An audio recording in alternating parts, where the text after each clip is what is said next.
Thank you, Chairman. Well, I'm back again, Minister, this week repeating the same thing over and over inside here in the Dáil. Last week I spoke about the family in Clonakilty whose rent had gone up 25%, as did their neighbours. I spoke about the man who was sleeping in his car. I spoke about in West Cork. I spoke about the amount of constituents who are constantly calling into my clinics trying to find housing, trying to make a home for themselves. We have the young married couples, both with fairly good jobs. They can't get a mortgage, Minister. There's something wrong. They can't even find a house to buy, even if they could get a mortgage.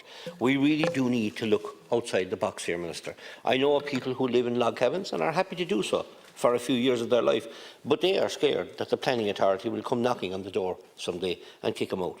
Why not look at the idea of people living in containers? I've actually seen it. It's quite a nice setup in many places, but again, they're afraid that the planning authority come knocking on the door, and in some cases it has happened in West Cork. They've had to pull them down. 2 containers up on each other, beautiful living accommodation, gone. And the person out the street, basically. So again today I'll bring up, obviously I'll bring up about planning permission in West Cork. It's such a difficulty for so many young people. You know, I don't know what a percentage of, just talked to me in my office there recently, we have a huge amount of people coming to me looking for planning, really genuine applicants, young people trying to get off the ground, Minister.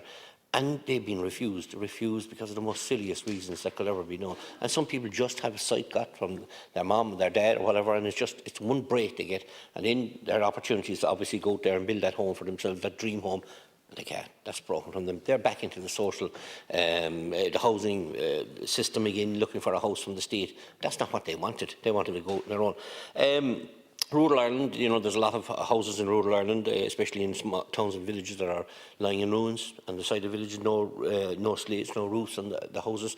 That's an area that needs to be looked at. Rural Ireland is actually can create major solutions for a lot of problems that are out there housing today, but it's never been looked at. So, you know, it's a sad reflection. And then we have post offices and various important resources in that town and village dying and closing because of that. Sewage is a major issue down in West Cork. A lot of sewage systems have never been done. Castletown's in, Goleen, I could name out a good few.